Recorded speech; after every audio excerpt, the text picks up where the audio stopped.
Hi students, and today we are going to learn on how current is relating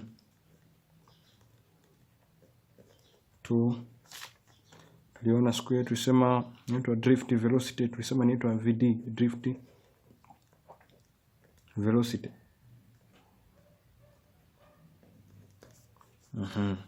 Sasa tu hapo kwenye drift velocity maki tunajua kabisa, na kabla hujafika mbali, don't forget to subscribe, don't forget to like our videos, don't forget to share, and don't forget to join our Telegram group kwa ajili ya discussion na kwa ajili ya kupata maswali kutokea kwa wanafunzi mbalimbali na shule mbalimbali wako wa Tanzania bara, lakini pia wako na Tanzania visiwani kule Zanzibar, kwa ajili ya kuendelea kuimprove. Ndio maana tunasema Dr. Mlelwa's lecture for your better performance of your NECTA examination, sababu tutakuwa na share knowledge na watu wengine. Kama bado hujajiunga kwenye group, don't forget to do that. Hapo ndio tutaangalia how current is related to drift velocity. Tunajua kwamba current is equal to quantity of charge per unit time, quantity of charge which is flowing per unit time, or sometimes wanasema Q is equal to IT. Kwa kutokea hapa kwa hii itakuja utaita hapa, kwa itakuwa Q sasa na IT, na kama Q is equal to IT, then what we are going to do, remember kwamba Q is equal to EQ is equal to n number of electrons per unit, number of electrons times electron. Okay, easy quantity of charge. Okay, number of electron times electron ndio inakuwa hapo. Kwa hiyo tunaisubstitute hapo, kwa I is equal to n e. Then what we are going to do, kama I is equal to ne over time hapo. Lakini tukitokea sehemu moja, kwa hiyo let's call it as equation number 1, and let's go to see another. Let's go and see another relation here. The charge density ambayo tuna denote by letter n, charge density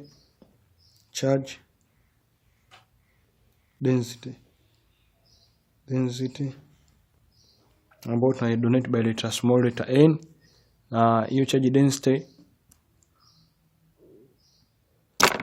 tutaendelea nayo hapo. Charge density n is equal to, make tunasema number of electrons, napongelea density make tunaongeza per unit, kama charge na n number of electrons ambazo hatuzijui ziko ngapi, ndio maana tunaweka n mkubwa, per unit volume, na volume tunajua always is equal to area times length. Kwa hiyo itakuwa ni n area of the conductor times length, hapo utapata volume. Kwa hiyo tukitokea hapa n is equal to ne over L. Lakini tukiangalia hapa tunaweza tukafanyaje hapa to make n mkubwa the subject.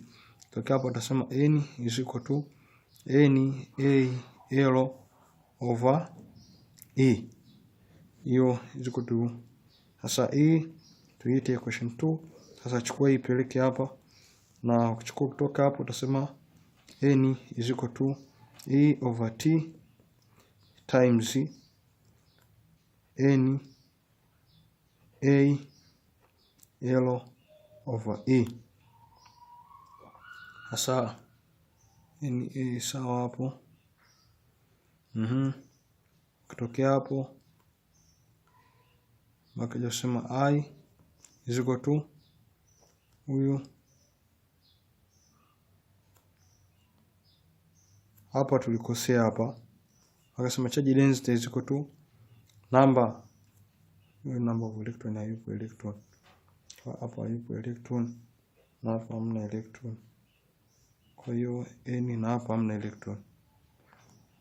Kwa hiyo hii itakuwa hivyo. Kwa hiyo ukisubstitute hapo itakuwa imesubstitute tu kitu kama hiki, ambacho hii hapa itakati kama yake, hii hapa haipo. Sasa makitoka kiko kitu kama hichi, n L over t ndio kitu ambacho kitakuwepo hapo, na kutokea hapo I is equal to tunajua velocity is equal to length times time traveled, maana length per unit time. Maana na velocity ambayo tunaiongelea hapa, tuongelee hii linear velocity, maana tunachoongelea hapa ni drift velocity. Kwa hiyo tutasema hii n over vd. Sasa kwa njia rahisi tunasema I is equal to never.